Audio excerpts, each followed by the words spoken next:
Minha gente querida, domingo passado nós terminamos aqui cantando um louvor que foi o Aclame ao Senhor toda a terra e proclame. Vamos cantar só mais esse. Tá bom?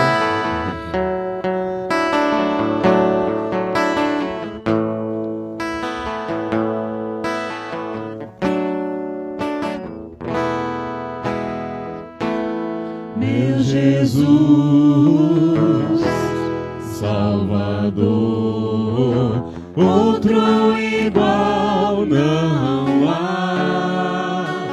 Todos os dias quero louvar as maravilhas de seu amor.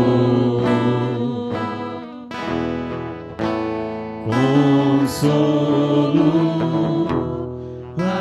abrigo, força e refúgio é o Senhor. Todo meu ser, tudo que sou, sempre te adorarei.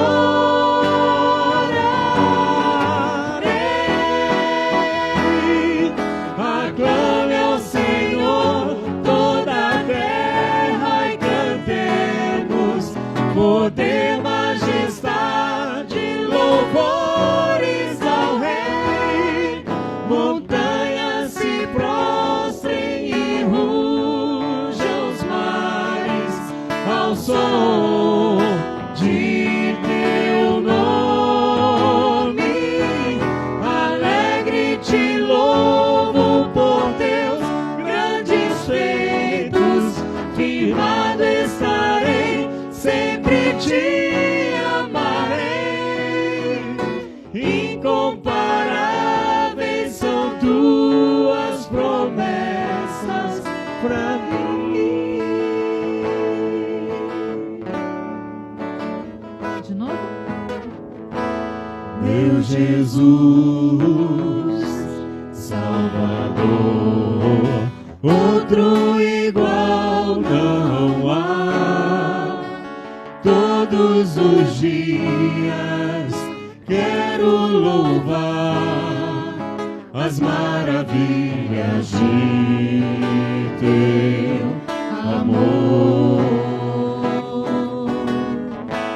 Consolo, abrigo, força e refúgio é o Senhor. Com todo o meu ser, com tudo que sou, sempre te adorarei.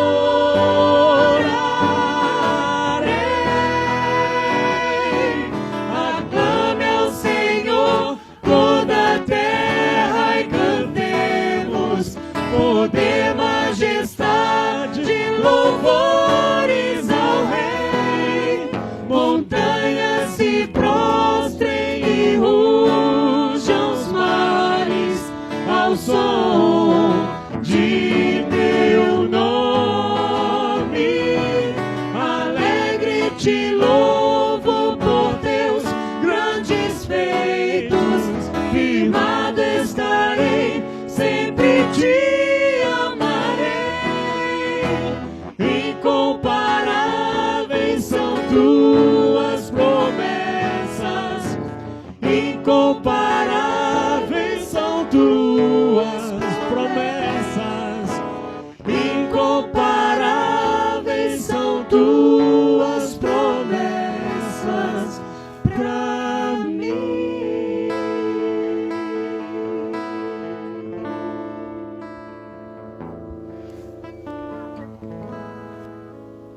Todos nós conhecemos o que o apóstolo Paulo diz, fazendo uma síntese praticamente de todo o ensino da Escritura e da mente declarada de Jesus, conforme ele expressou nos seus ensinos no Evangelho, aquilo que a gente lê no texto de Paulo em Romanos, no capítulo 8, o verso 28, que diz: sabemos que todas as coisas cooperam juntas para o bem daqueles que amam a Deus, daqueles que são chamados, que atendem o seu chamado, o seu propósito, que vivem segundo a consciência da lei da vida e fazem isso com amor ao Criador, à criação e a tudo quanto lhes vem como oportunidade de vida e de relacionamento. Esses que se conduzem assim, em amor a Deus, e o amor a Deus só pode ser avaliado e só é validado no nosso amor ao próximo e à criação. Porque se eu não amo ao meu próximo a quem eu vejo, e à criação de Deus a qual eu enxergo, como eu amarei a Deus a quem eu não vejo e a quem eu não enxergo? De modo que quem ama a Deus, ame também ao seu irmão. E aqui se diz que todas as coisas, estranhas ou não estranhas, sindromicamente, conjuntamente, elas cooperam, trabalham nos seus múltiplos vetores, fatores, incidências, conjunções, para o bem daquele que tem essa mente, esse olhar, essa interpretação da vida, olhando para todas as coisas e dizendo: eu sei que mesmo o que me parece para além da minha compreensão, justamente porque o meu olhar confia na bondade, no cuidado e na intenção de Deus de realizar em mim aquilo para o que Ele me chamou. E o que Ele me chamou é para que eu me torne talhado, forjado, segundo o caráter do Filho dele, segundo Jesus. De modo que todo chamado de Deus para qualquer pessoa é para fazer dessa pessoa um Cristo, um Jesus, um Filho de Deus em plenitude. Esse é o chamado de todos. E quem ama a Deus, manifestando isso pelo amor à vida, e interpretando a vida com esse olhar, e se submetendo ao que compreende, ao que não compreende, crendo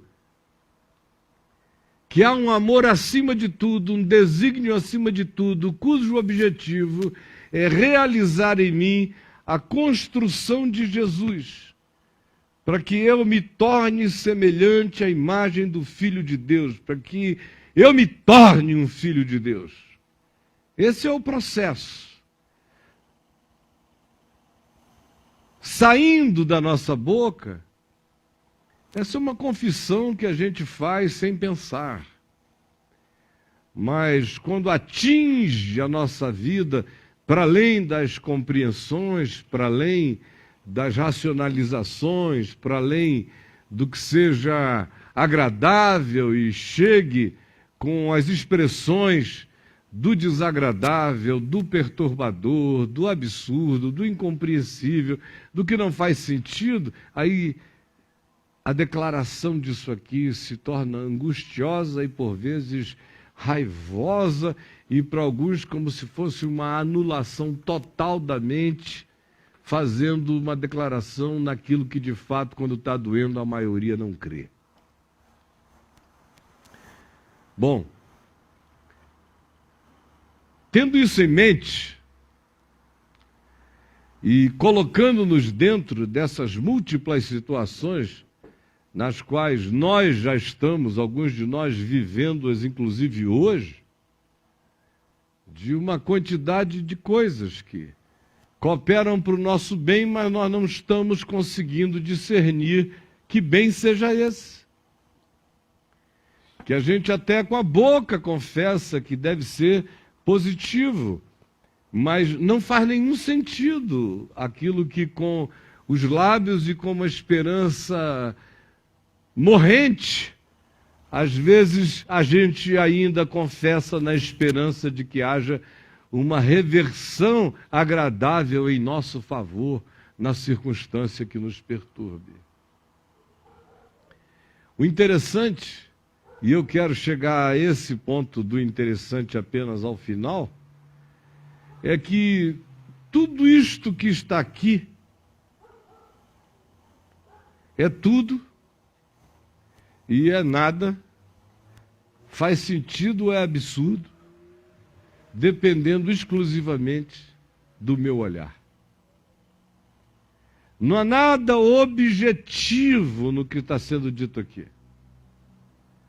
Não há nenhum encadeamento que faça sentido, que seja lógico, que seja discernível, que seja enxergável e que, ao final, nos seja totalmente compreensível, logo, especialmente cedo no processo.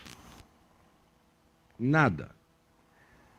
Como também não há nada moral implicado aqui. Nada moral. Como diz o livro de Provérbios, uma das vaidades que acontecem debaixo do sol na terra é essa que nos faz perceber que o que de bom acontece ao homem bom também acontece frequentemente ao homem mau. E o que de mal acontece ao homem mau, frequentemente também acontece ao homem bom. Tudo depende exclusivamente de quem é o homem. O bem que normalmente acontece à pessoa que anda no bem e no amor e na paz e abomina o mal e busca o que é bom, pode, como resultado bondoso, acontecer na casa do calhorda. Para a gente não falar da terra inteira, eu conheço aqui em Brasília pessoas que vivem vidas absolutamente calhordas. Calhordas, calhordas, 1000 vezes calhordas e canalhas. E graças a Deus tem uma mulher legal, fiel, que se dedica aos filhos e cria-os bem, consegue evitar a maldade do pai atingindo e corrompendo os filhos. Depois de um tempo você olha e você vê o cara nos maiores apuros desta vida. Mas a família dele, graças a Deus, parece que é a família de um homem extremamente bom e que lhes ensinou o que era bom, bem e lhes deu bons exemplos a vida inteira quando não foi. Outras vezes não há nem essa mãe para equilibrar esse desequilíbrio. Outras vezes os dois são horríveis. E surgem deles filhos excelentes, que vão socorrê-los na idade avançada, serão generosos a eles que foram absolutamente ávaros, egoístas, distraídos e despreocupados com os filhos. E a gente vê o oposto acontecendo. Pais bons, dedicados, amigos, prontos, generosos, atenciosos, cuidadosos, instrutivos, atentos, justos, felizes, exemplares, equilibrados e moderados e sóbrios no que são, no que fazem, confiáveis, não surtáveis, não loucos, sempre equilibrados. E assim mesmo há uma sucessão de tragédias familiares, filhos que influenciam-se uns aos outros sempre numa direção ruim, que fazem essa mãe ter os cabelos embranquecidos na entrada da meia-idade, que levam esse cara a um estado infartado, pré-infartado, infartoso, como pai angustiado de dia e de noite, sem conseguirem entender sob hipótese alguma o que aconteceu ali. Que alteração foi aquela? Ficam se procurando em seus corações tantas vezes e se perguntando que erros cometeram, aonde falharam, no que não foram bons, no que não ensinaram bem. Se tornam muitas vezes angustiados e neuróticos na busca meticulosa de encontrarem defeitos que possam explicar na vida dos seus filhos o que aconteceu e não encontram. É interessante que isso nos coloca diante daquilo que todos nós chamamos de azar e de sorte. Quando a gente vê um cara extremamente ruim, ou um conjunto familiar, um casal complicado, gerar filhos legais, a gente diz, puxa, eles deram a maior sorte. E quando a gente vê aquele casalzinho, aquela familhinha toda dedicada, produzir aquele bando de potros incontroláveis, loucos, num cio de morte, a gente diz, meu Deus, como eles deram azar com aqueles filhos. E assim a gente separa o que dá certo aos nossos olhos e é gostoso aos nossos sentidos, daquilo que não dá certo aos nossos olhos e não é gostoso aos nossos sentidos. No primeiro caso, a gente chama de sorte. No segundo caso, a gente chama de azar.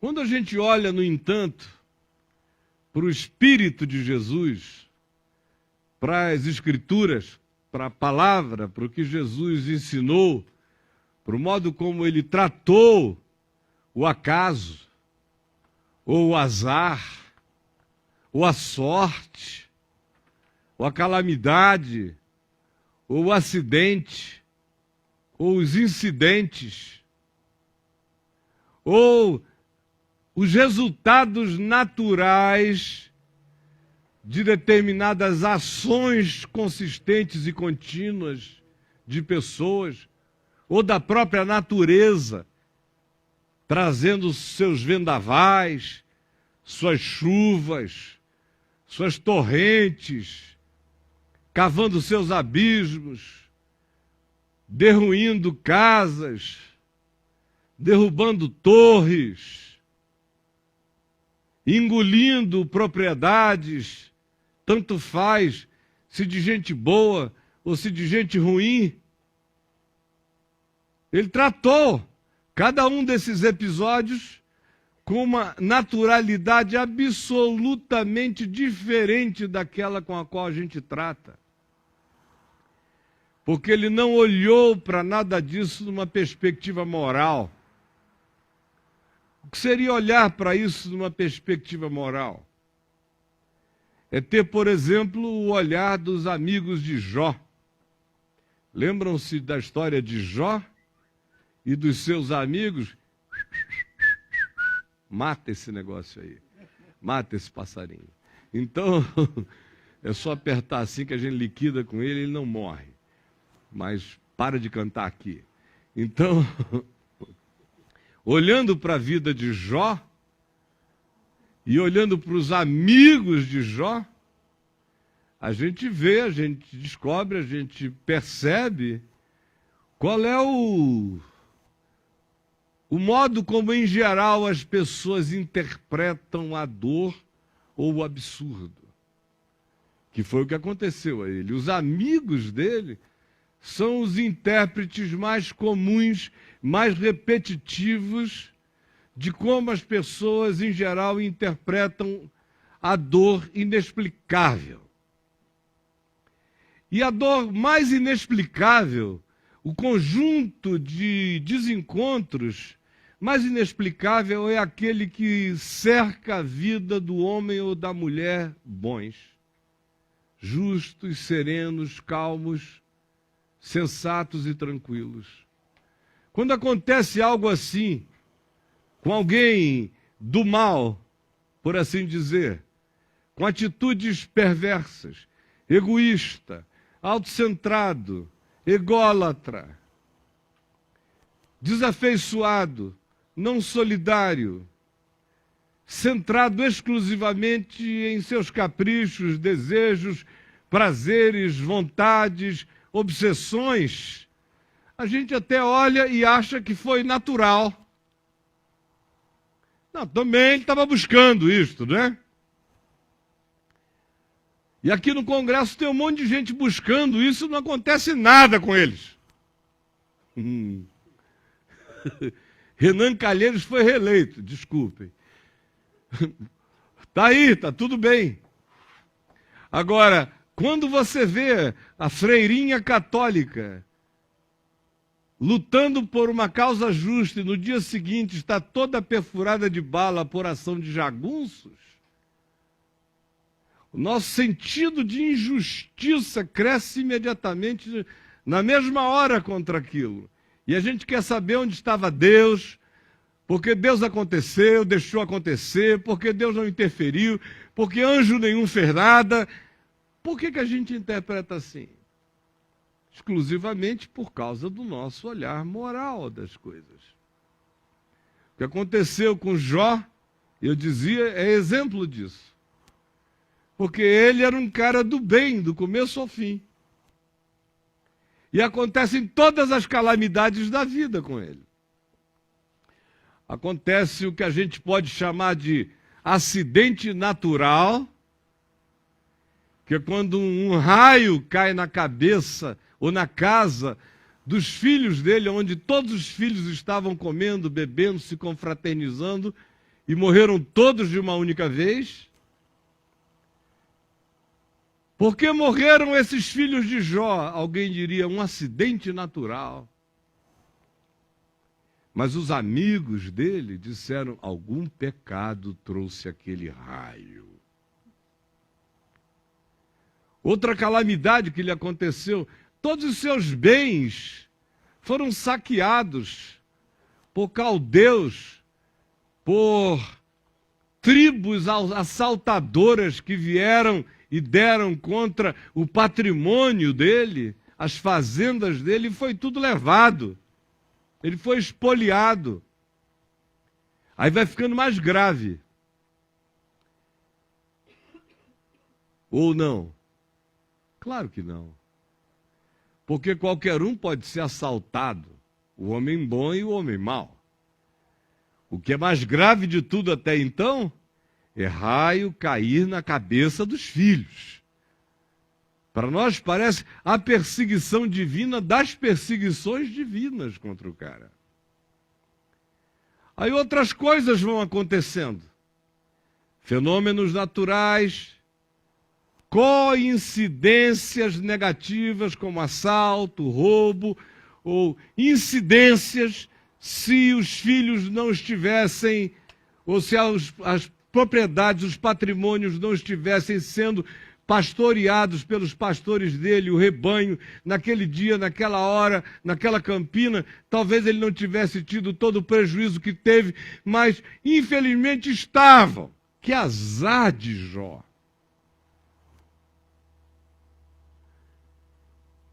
E a sucessão de outras coisas que vão cada uma incidindo sobre uma dimensão da vida.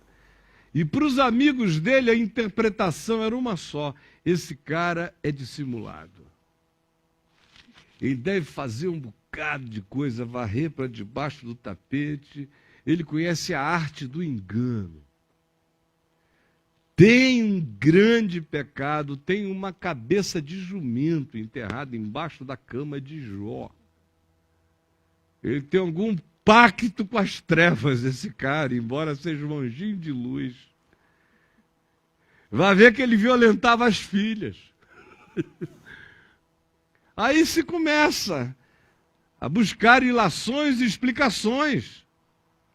Porque se o agravo for grande demais, dizer que Jó amava a Deus não explica mais nada, ao contrário, só conturba tudo e torna tudo infinitamente pior. Quando a gente, no entanto, olha para Jesus e para o modo dele interpretar essas coisas, a gente vê, primeiro, que para ele o que o livro de Eclesiastes diz é normal. Coisas boas acontecem a pessoas ruins e coisas ruins acontecem a pessoas boas. E daí? Ele não tenta dar nenhuma explicação. Ele diz que isso faz parte da contingência de existir. Ele diz que não existe nenhum conluio entre os fenômenos naturais e a bondade humana, ou entre os fenômenos naturais e a maldade humana. O que ele ensina é que o homem cheio do Espírito Santo, com um ferro na mão, numa noite de tempestade, na beira de uma piscina, é candidato potencial a ser fulminado por um raio. Não porque ele seja mau, só porque ele está dentro da relação de harmonia com o fenômeno. E o fenômeno é maior do que ele e o tragará. Só isso. Se um homem perverso está junto com um homem bondoso, num barco, em alto mar, e as ondas o cobrem, e se o perverso sabe nadar e o bondoso não sabe nadar, certamente o perverso terá mais chance do que o bondoso, que irá para o fundo do abismo como uma pedra. Há algum pecado nele? Não, há uma falta de capacitação para lidar com águas grandes. Só isto. Não há em Jesus nenhuma filosofia interpretativa de calamidades. Ao contrário, ele disse, olha, aquele que ouve estas minhas palavras e as pratica é semelhante a um homem que constrói a sua casa sobre a rocha. As chances de que ele resista às intempéries, aos ventos, às tempestades, aos açoites naturais, aos tufões, será infinitamente maior do que a de qualquer um outro que tenha posto a casa mais bem construída sobre, todavia, um chão completamente desprovido de solidez, sobre a areia, por exemplo. Por isso ele conclui, e dizendo, eu comparo àquele que ouve essas minhas palavras, as entende, as aplaude, e não as pratica, a um homem insensato, louco, que constrói a sua casa sobre o Pantanal, sobre a areia. E, obviamente, em vindo a tormenta, a tempestade, as dificuldades, as intempéries, os açoites da existência, ele tem tudo, estatisticamente um candidato ao desastre. Assim ele trata, assim ele interpreta, mas ele não diz. O que é que significa desastre? Para nós, na ilustração que ele contou, o desastre é a casa cair e o não desastre é a casa não cair. Mas o que é a casa? A casa é a construção? É a edificação de tijolo? Não, do ponto de vista de Jesus, a casa não é o meu telhado. A minha casa sou eu. Do ponto de vista de Jesus é assim. O resultado não é medido por quantificações de propriedades, nem por perdas e danos materiais, nem de nenhuma natureza. O resultado é medido em relação ao que aconteceu com a mente, o que aconteceu com o coração, o que aconteceu com a caminhada, o que aconteceu com o olhar, o que aconteceu com a interpretação desse que viveu a calamidade, sendo ele um homem bom, ou desse que viveu a calamidade, sendo ele um homem tolo. O resultado não é medido por quantificações, mas por qualificações ou desqualificações produzidas no ser da gente. Vocês me compreendem?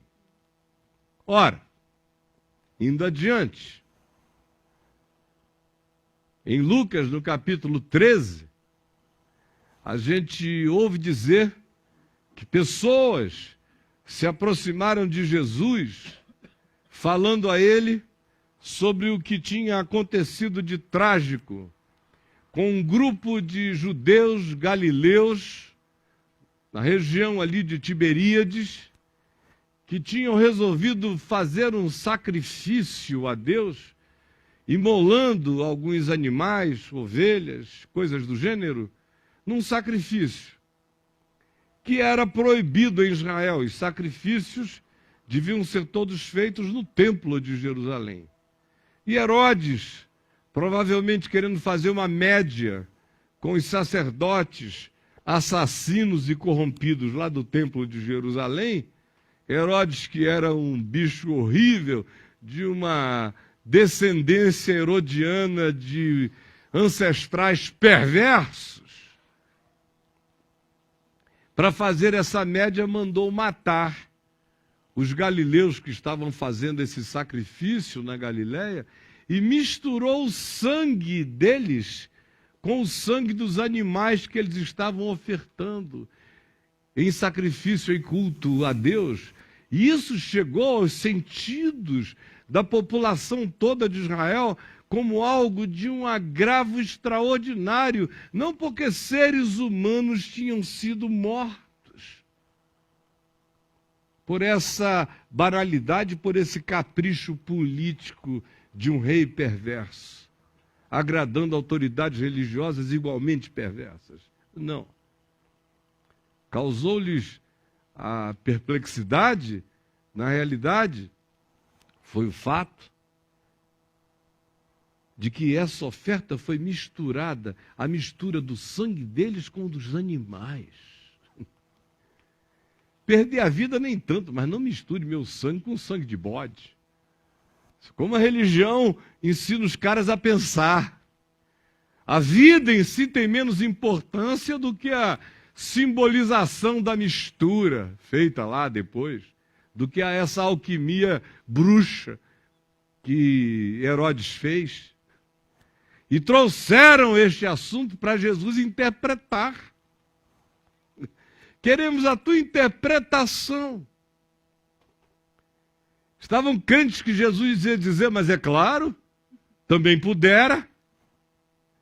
Foram oferecer sacrifícios contra a lei sacerdotal fora do templo.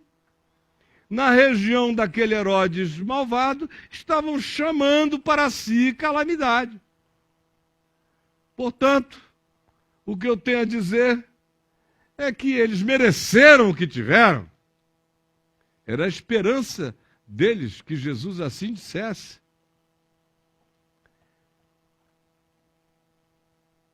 Aí Jesus disse, vocês acham que esses galileus, cujo sangue Herodes misturou com o dos animais que eles ofereciam naquele culto lá da montanha, eram mais pecadores do que todos os outros habitantes dessa cidade de Jerusalém, que não sofreram nada, que não tiveram que experimentar coisa alguma, que se sentem profundamente protegidos. Vocês acham que eles eram piores do que estes? E disse, em verdade, eu vos digo que não eram. É que o olhar de vocês está condicionado a interpretar o que é mal com essas categorias de quem vive menos é algo mal, quem vive mais é algo bom, quem tem confortos é bem-sucedido, quem está privado deles é mal-sucedido. quem amealha poderes para se movimentar e se autodeterminar como bem queira, é quem recebeu a bênção de poder. Quem não tem para fazer, para se locomover, para realizar, é o que foi destituído de tais graças, de tais bênçãos. Quando na realidade para Jesus nada disso tinha nenhum sentido.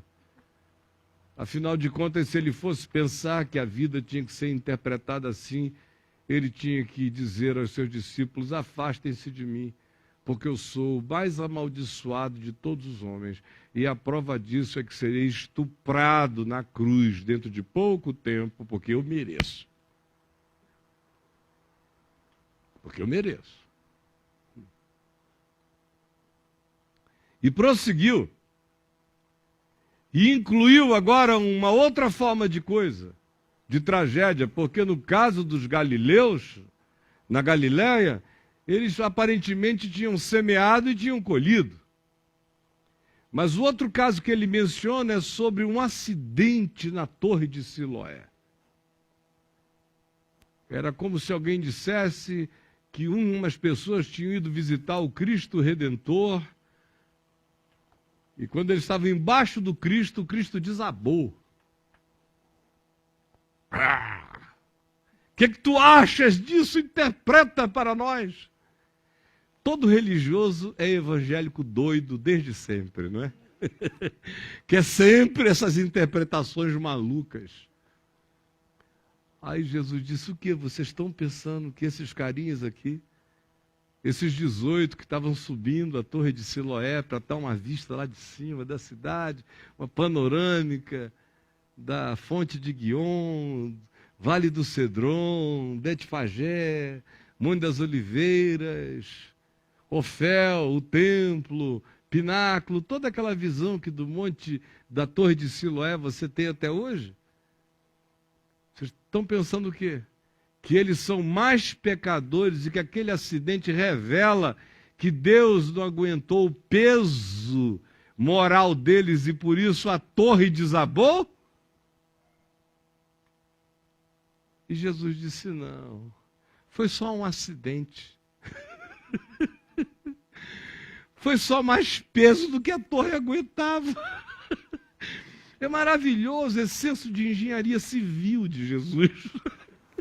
Se botou mais peso para trabalhar na torre do que a torre suporta, podem ser 18 santos, a torre cairá. Ou 18 alcapones, levinhos, podem subir, descer e a torre não cair. Isso não tem nada a ver com Deus, nem com o diabo, nem com conspirações. São fenômenos que existem para o bom, para o mal, para o justo, para o injusto, para qualquer um. Agora, entre fenômenos naturais e circunstâncias e vitimizações das quais nós sejamos objeto por invasão de um arbítrio perverso, como o do rei Herodes, por capricho dizendo: posso matar e matarei. Entre ações dessa natureza, entre a coincidência, ou o acaso, ou o fenômeno, ou aquilo que a gente apenas diz era mais peso do que se podia suportar, e o capricho que podia ter acontecido ou não acontecido se o cara louco não tivesse decidido fazer o mal que fez. Entre esses extremos, existe a média ponderada das escolhas que nos fazem bem. E que são justamente essas que Jesus diz: anda por essa vereda e você vai evitar uma quantidade enorme de circunstâncias perversas, ou vai deixar de atrair o interesse diabólico daqueles que carregam maldade no coração. Entre a torre que cai e o arbítrio do homem poderoso, perverso, maldoso, que estupra, que manipula, que agride, existe a vida. Entre esses extremos, o que acontece aqui é a maior parte da nossa existência.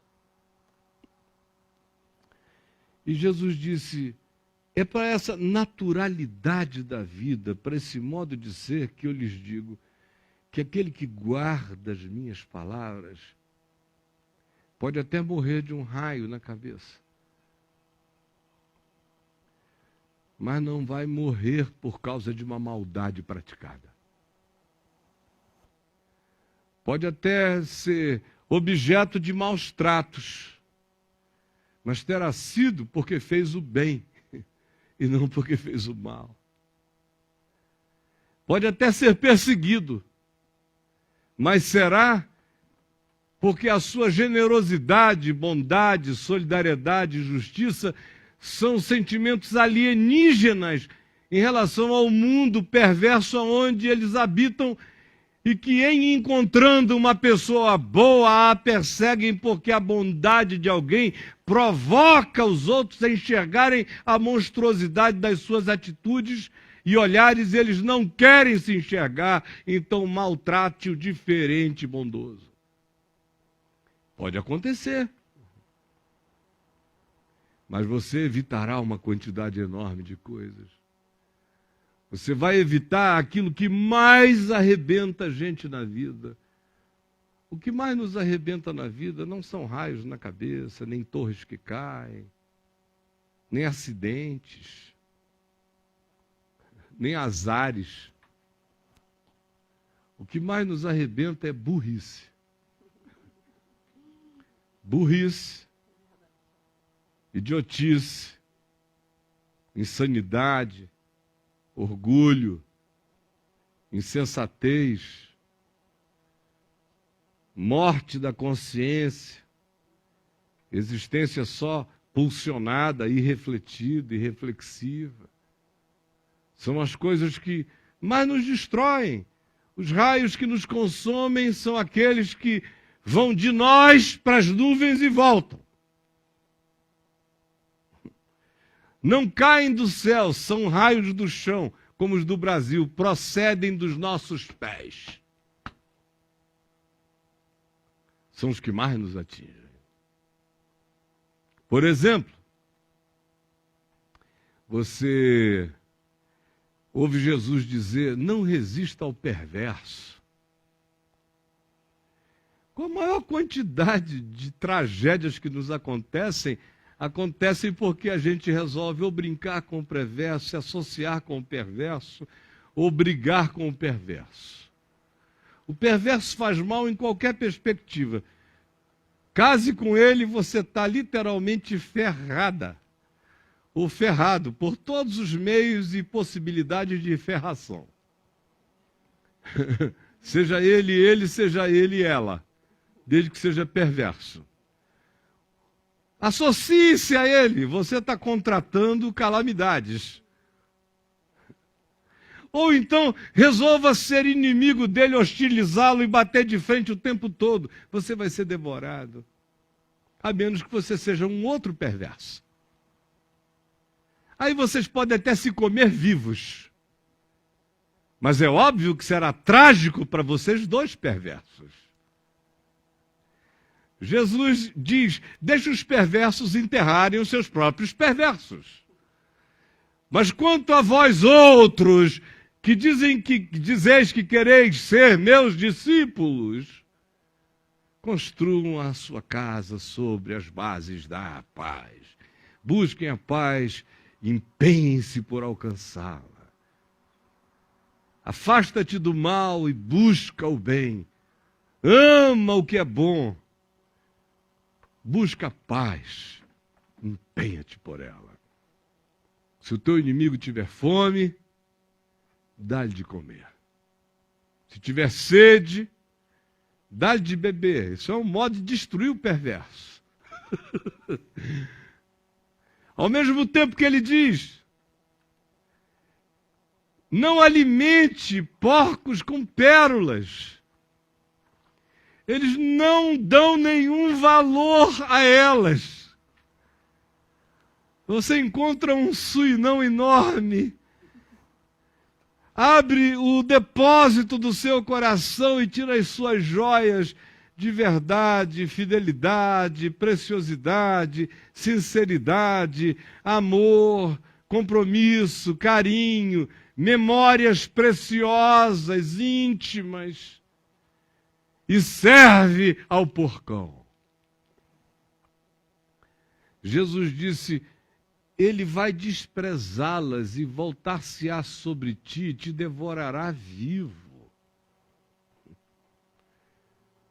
Porque é insensatez, não faça isso.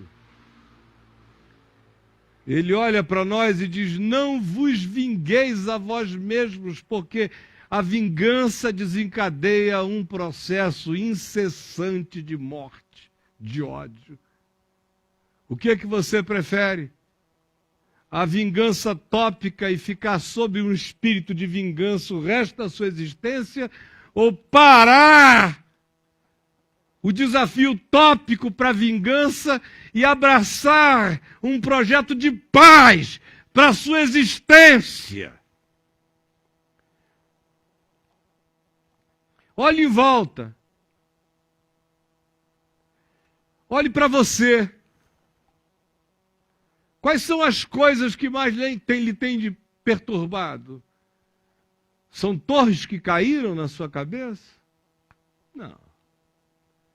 São acidentes, são capotamentos, são tragédias de azarados do trânsito? Não. O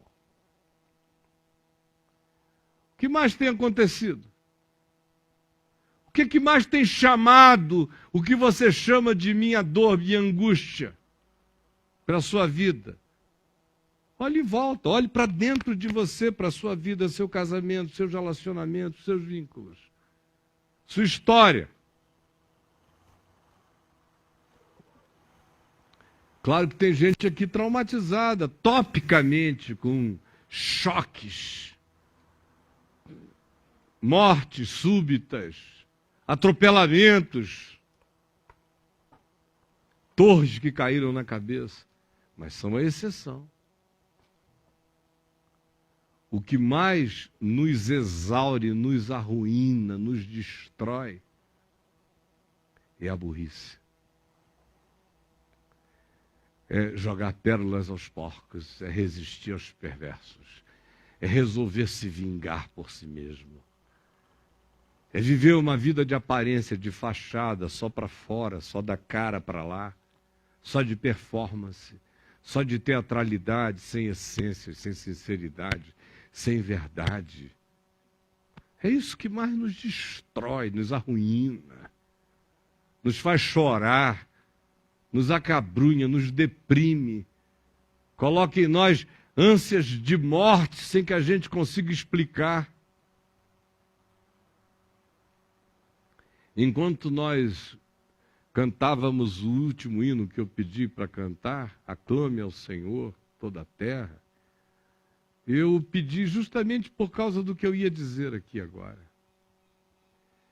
Porque esse louvor entrou no meu coração com uma força superior à letra dele trilhões de vezes. Porque ele foi o hino da minha celebração da morte do meu filho Lucas, com 22 anos de idade, há 11 anos atrás. E enquanto a gente estava cantando, eu estava lembrando, à luz do que eu ia dizer. Bom, eles eram 8 em 2 carros, ou 9 em 2 carros que pararam, e um terceiro foi adiante, voltou depois. A Bruna estava num dos quartos, num dos carros que parou, não sei se no dele, se não fosse no dele, no outro, na frente de uma padaria, próximo a um lugar onde ele tinha crescido, onde todos eles tinham crescido, padaria do Grão ao Pão. E por alguma eleição, ou proximidade da porta, ou qualquer outra contingência ou circunstância, Quem saiu para pegar o pão para todo mundo, para comprar, foi ele. Vai lá, então eu vou. Tivesse saído do carro, provavelmente 30 segundos antes, teria atravessado a rua, nada teria acontecido. Tivesse saído do carro 30 segundos depois, teria atravessado a rua, nada teria acontecido. Provavelmente, se tivesse saído do carro 12 segundos depois, nada tivesse acontecido. Provavelmente, se não tivesse dado uma dançadinha na ilha, que no meio da estrada do Pistão, uma ilha de grama, separando a pista que vinha de um lado da que subia, e o que dizem é que ele deu uma paradinha lá e deu uma dançadinha, deu uma rodada em cima do calcanhar e botou o pé para ir. Quando botou o pé para ir, acordou diante de Jesus. Pá!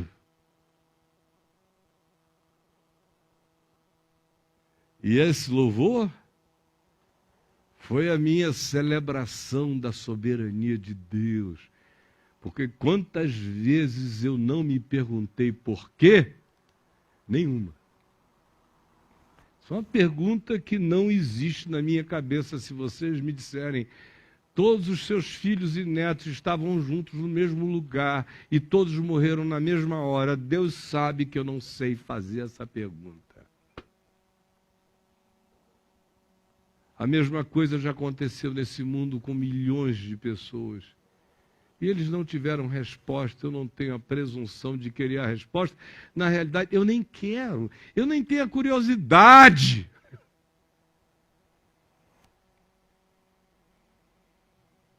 Se vocês ouvirem dizer que um telhado caiu na minha cabeça e eu morri, foi um fenômeno. Eu estava na hora errada, no lugar errado, e tinha cupim trabalhando lá há muito tempo, eu não sabia, corroeram. Aconteceu de estar ali, não foi meu pecado, foi um fenômeno, foi acaso. Aí você diz, mas para Deus existe acaso? Acaso é o conjunto fenomenológico das leis da criação. Quem estiver em favor delas naquela hora, naquele momento, vai dizer que gostoso. Quem estiver contra elas naquela hora e naquele momento, não porque esteja se insurgindo contra as leis, mas porque esteja no lugar errado, vai viver as consequências e não é moral. Desculpem, não é nada pessoal. A vida tem muito menos coisa pessoal, a existência tem muito menos coisas pessoais com a gente do que a gente imagina. As únicas coisas verdadeiramente pessoais que eu conheço são essas. É que o homem perverso perecerá, ainda que viva 107 anos. Ainda que morra com todos os dentes na boca e nunca adoeça, ele perecerá. Ele morrendo, morrerá. E o homem bom pode ser levado aos 18 e morrendo viverá.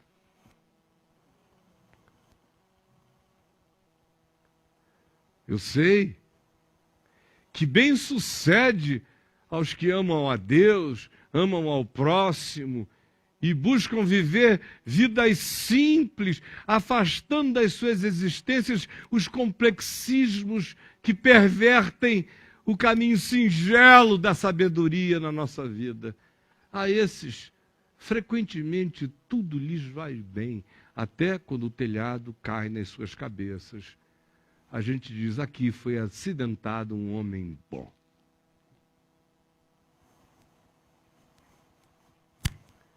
Todas as coisas cooperam para o bem daqueles que amam a Deus, daqueles que são chamados e que se veem andando na direção de se tornarem segundo a imagem do Filho de Deus, segundo Jesus.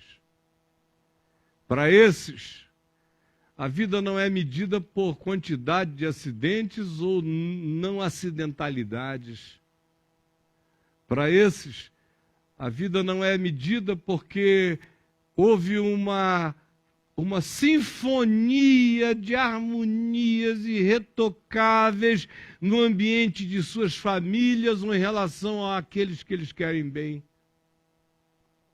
Porque esses mesmos sabem que pessoas cheias de bondade, nem por causa disso, geram filhos vespas, obrigados a carregarem o instinto definido que lhes tenha sido passado pelos pais. Eles sabem que a singularidade de cada um é a singularidade de cada um. Assim como pais perversos geram filhos santos e esses filhos santos um dia poderão ter a tristeza de gerarem filhos nem tanto. Mas não é por essas categorias que o indivíduo interpreta nada, nem coisa alguma, e nem tampouco o que lhe está acontecendo, porque ele sabe que tudo é passageiro. Puxa, se meus pais fossem avaliar a felicidade deles, por exemplo, pelo que aconteceu na minha vida durante alguns anos, eles iriam dizer: nós devemos ter pecado mais do que todos os pais da terra. Porque do jeito que eu estava vivendo. E o pior é que se eles soubessem que o meu coração sentia um ódio imenso de mim, porque eu dizia: eu sou um calhorda, porque quem tem pais como aqueles não podia ser como eu, nem está sendo como eu. Mas eles nunca deram bola. Eles nunca me misturaram com eles. Eles sempre souberam quem eles eram e como eles viviam.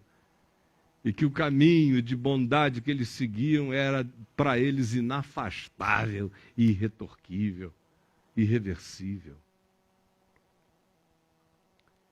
Todas as coisas cooperam para o bem. O que você chama bem é o que importa. O que é bem? Hoje na Somália, ou no norte da Nigéria com o Boko Haram, ou entre a Síria e o Iraque, ou no Vale do Jequitinhonha, ou em milhares de tribos da Índia, ou em qualquer outro lugar que a gente eleja, existem milhões de pessoas boas, cobertas de mosca, feridas, verdadeiros jós, calamitosificados pela existência. Embora, e apesar disto, se pudéssemos lhes enxergar o coração, veríamos que o bem que lhes está acontecendo na alma, um Luiz Estevão da vida teria que dar milhões de almas para receber em si. Desculpe a menção de um nome, é só uma ilustração de uma figura pública que vocês conhecem em Trouble. Muitos Troubles. O que é bem? Bem é o que me faz amar. Mal é o que me seca de amor. É só isto. Não importa o que me aconteça, se o meu olhar não for alterado, mal nenhum me aconteceu. Se o meu olhar de amor, de esperança, de fé, de doçura, de confiança, de perseverança, não for alterado na prática do amor, eu terei apenas sido bem-sucedido. Aí você diz: e os que morreram, ou os que se foram, que você amava? Ninguém se perde no amor de Deus. Nada se perde no amor de Deus. Foi por isso que quando Deus restaurou a sorte de Jó, e se diz que no final de tudo aquilo, não só a saúde dele foi recuperada, o câncer de pele, a miséria física na qual ele ficou e todas as demais perdas foram todas restituídas. A saúde lhe voltou, a relação conjugal se recompôs com a mulher, ele teve o dobro de bens em relação ao que havia perdido, de propriedades em relação àquilo que lhe tinha sido espoliado. E aí se diz, e deu o Senhor a Jó outros 10 filhos. Não 20. Porque a gente perde propriedade. Aí elas podem até vir em dobro. Mas por que os filhos de Jó não vieram no montante de 20, se tinham sido 10? E a restauração era essa? Tudo em dobro. E Jó teve outros 10. É porque os 10 primeiros não tinham se perdido. A gente perde vaca, filho não. Perde sítio, filho não. Perde carro, filho não. Perde função política, filho não. Filho. Sabe qual é a grande desgraça da nossa existência? É que o paganismo do nosso olhar faz a gente chamar de bem o que é gostoso e de mal o que dói. Quando frequentemente os piores males da nossa existência são gostosíssimos. E os maiores bens da nossa existência são doloridíssimos.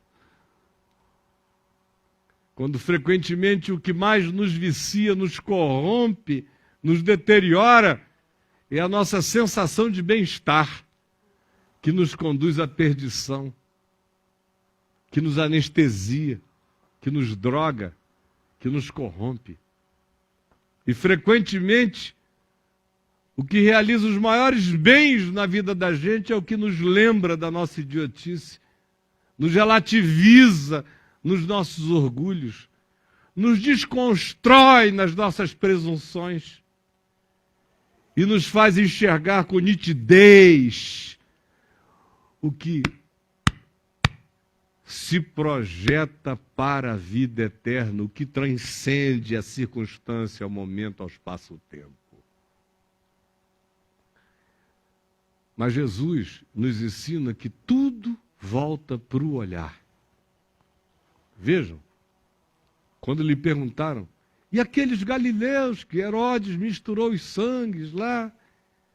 Ele disse, vocês estão pensando que o problema é o que os olhos viram? O problema é como a mente interpreta. Porque, em verdade, eu vos digo que o que vocês chamam de a calamidade deles está acontecendo com vocês aqui em Jerusalém, que não estão sentindo nada. E que estão vivendo apenas das pulsões e das punzões do nada. Propelidos por puns e por nada, sem sentir nada. Por isso a conclusão dele foi, em verdade eu vos digo que se não vos arrependerdes, arrependimento é metanoia, é mudança de mente. Se a mente de vocês não mudar, está todo mundo na mesma. Tanto faz a forma de manifestação, se é calamitosa deles, e se é de vocês parece uma bonança, mas é bonança de morte. Não se impressionem com o que os olhos veem, impressionem-se de fato com o que tipo de olhar vocês interpretam. Todas as coisas cooperam para o bem bom e para o bom bem daqueles que amam a Deus. E aí, como é que eu faço essa aferição? Como é que eu faço a aferição se eu estou melhor hoje do que eu estava antes? Tem um monte de gente para quem a minha vida hoje é reduzida do ponto de vista deles. Porque eles vêm da Galileia, contando a história dos galileus, o papo deles, eles vêm com as categorias da torre caiu, então deve ter sido um negócio calamitoso. Aí para eles, há 20 anos atrás, eu estava cheio de glória, porque não tinha um dia em que todos os jornais não tivessem repercussões de opiniões minhas, não tinha fim de semana sem revistas dizendo o que eu estava pensando, sem matérias em todas as grandes mídias, sem gente de todos os lados me procurando, sem eleições de parte do cristão mais influente do século XX. Eles diziam, oh, aleluia, entre os 100 mais influentes do século XX tem um brasileiro nosso. Panacas. Idiotas. Aí, de repente, você deixa de ser parte desse círculo. Aí, ao invés de você estar pregando em estádios com 100 mil pessoas te aplaudindo 5 vezes por semana, você está no fundo do quintal da sua casa. Com vocês que não são nada. Do ponto de vista deles, desgraçadamente feliz da vida.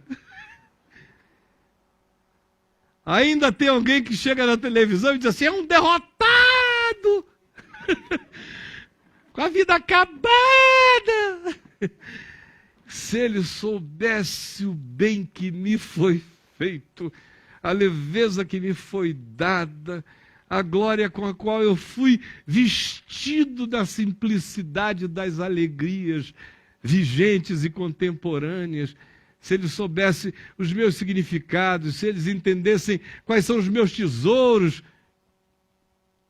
Eu só não tento explicar porque senão eles não gostam de pérolas, eles vêm e devoram a gente, por isso eu não digo nada. Que é para você se poupar. O que é bem, o que é bom.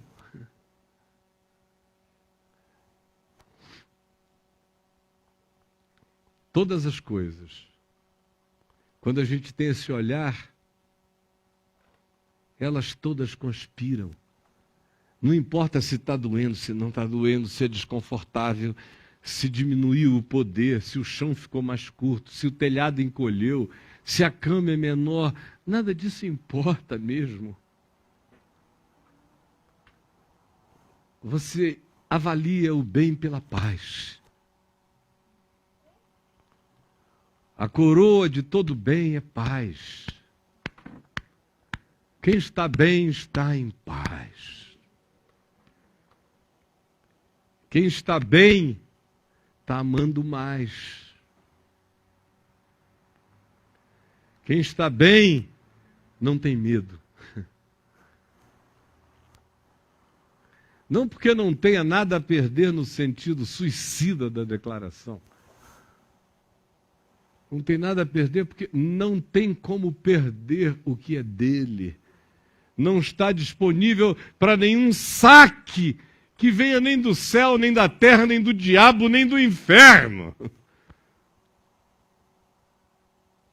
É um bem não roubável. O meu tesouro está no céu e o céu é aqui. Ó. O céu não está sobre a minha cabeça. O céu habita o meu coração. É aqui que está o meu tesouro. Onde está o teu tesouro, aí estará o teu coração. O teu coração está onde está o teu tesouro. E a coroa de tudo isto é paz. Ora, Jesus disse, quem tem esse olhar do amor, quem interpreta a vida sem essas categorias morais de se doeu, Deus não está comigo, se eu não compreendi, deve ter sido o diabo. Quando a gente para com todo esse religiosismo perverso e pagão e a gente passa a olhar a vida dizendo quais oportunidades daí surgem para que eu melhore, para que eu tenha paz, para que eu aprecie a paz, para que eu me devote às coisas da vida e da construção do ser.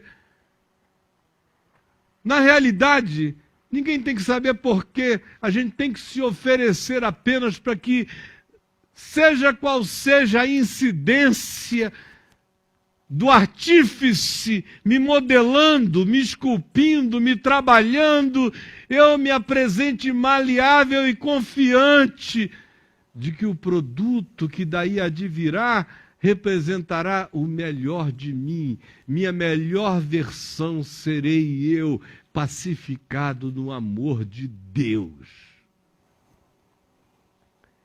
Isto é prosperidade. E o que não é assim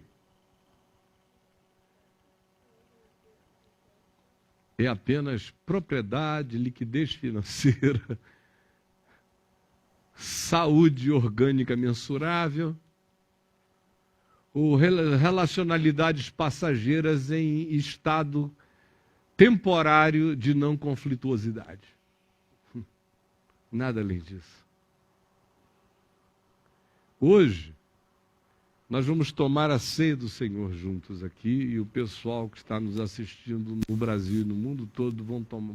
Os que queiram tomarão conosco, separem pão, vinho, água, Coca-Cola, suco de uva, o que queiram, porque esse vinho aqui não é o sangue de Jesus, é vinho, e esse pão não é o corpo de Cristo, é um pão. Ele simboliza o que a nossa mente crê. Não porque ele se transforme no que a nossa mente crê, que não é magia. É porque a operação acontece na perspectiva das não materialidades. A gente comerá significados com fé. E o que eu peço é que quando você receber o pão, receber o cálice, e queira comer e tomar, você pegue o pão e diga: eu comerei o pão da confiança de que todas as coisas cooperam para o meu bem se eu andar com amor, e o amor por Deus se manifesta pelo amor ao próximo, pelo amor à vida e pelo amor ao sentido das leis da vida. E eu vou beber o cálice da minha comunhão com o Evangelho, o cálice da minha comunhão com o caminho simples. Eu vou beber o cálice do entendimento que já não julga a vida pelo que acontece ou deixa de acontecer, mas entende a vida em razão de quem eu me tornei, de quem eu posso ser, de quem agora eu sou, em nome de Jesus. Então, queridos, quando nós comermos do pão e bebermos do cálice, nós vamos comer o pão da confiança no amor de Deus e com o nosso compromisso de mudarmos a nossa mente. A gente interpreta a vida segundo a Rede Globo de televisão. É uma miséria isso, né? Tem gente que interpreta segundo caras. Quem? Ola. Contigo. Ah, fulano tá bem, eu vi na Contigo. Ai. Tomara que ele ande contigo para você ver como ele tá bem. Tá ótimo. Pelo amor de Deus, vocês são cristãos olhando a vida com a bagaça do diabo, sinceramente, se medindo por projeções que matam e fazendo orações pedindo como graça aquilo que envenena. Deus tenha misericórdia, como eu disse no início, o problema não são acidentes nem perseguidores, é a burrice do olhar, da interpretação, é a insensatez que nos mata, quase sempre. E lembremos-nos dos que com dor pediram oração e voltemos os nossos corações a eles também. Comamos do pão da simbolização dessa bondade desse cuidado, dessa confiança. Eu quero me alimentar do amor de Jesus e quero ter a mente de Cristo e olhar a vida e interpretá-la com o olhar dele.